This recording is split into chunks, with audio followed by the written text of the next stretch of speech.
இப்போ எதுக்கு இந்த முடிவு எடுக்கிற? உன்னால உன் லைஃபே ஒழுங்கா பாத்துக்க முடியல. இப்போ வரையும் நீ இன்னொருத்தவங்களை டிபெண்ட் பண்ணி தான் இருக்க. உன் கூட இருந்தா கண்டிப்பா என் லைஃப் நாசமா தான் போகும். ஃபியூச்சர்ல நல்லா இருக்கும்னு நினைச்சா கண்டிப்பா நான் உன்னை விட்டு போய் தான் குட் பை. எல்லாத்தையும் ஒரு கெட்ட கனவா நினைச்சு மறந்துரு.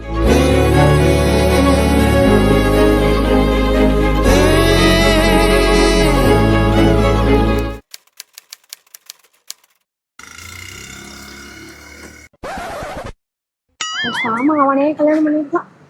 எல்லாம் பொழப்பு. என்ன பண்றது? புலம்பாம ஒழுங்கா வேலையை பாரு.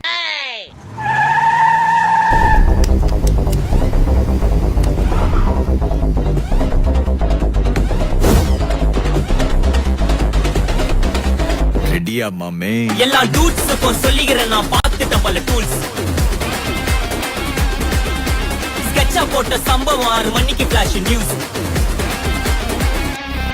துப்பாக்கி வச்சு வர்றோம் சத்தம் எனக்கு தாலாட்டு பாட்டு. கத்திய வருஷம் போது வர்றோம் சவுண்ட் மெலோடி பீட். முன்சாக் சுத்தினு உன்னை கதற விடுவேன் கேட்டெல்லாம் போட்டு. என்னதான் பண்ணாலும் என் மேல உனக்கு வராது ஹேட்டு. ஏன்னா கியூட் ஒயிட்.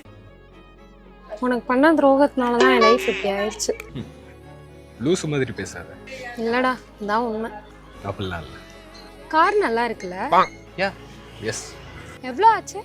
இது ஓனர்கிட்ட தான் கேட்கும். ஓனர்ட்டியா? உன் கார் இல்லையா அப்போ? நான் ஓனர் இல்ல, நான் ஜட்ஜாண்ட டிரைவரா வேலை பார்க்குறேன். ஜட்ஜு ஊருக்கு போற நேரமா பார்த்து இப்படிதான் கார் எடுத்து ஓட்டிட்டு இருப்போம். சரி, இப்போ எதுக்கு இங்க வந்திருக்க? ட்ரெஸ் அயன் பண்ணி கொடுக்க முடியுமா? ஓன் ட்ரெஸ் எல்லாம் அயன் பண்ண முடியாது. Please please please. அப்படி ஓரமா வச்சுட்டு வா. வீட்டுக்கு போய் எடுத்துட்டு வந்துடுறேன். அப்படியே இரு.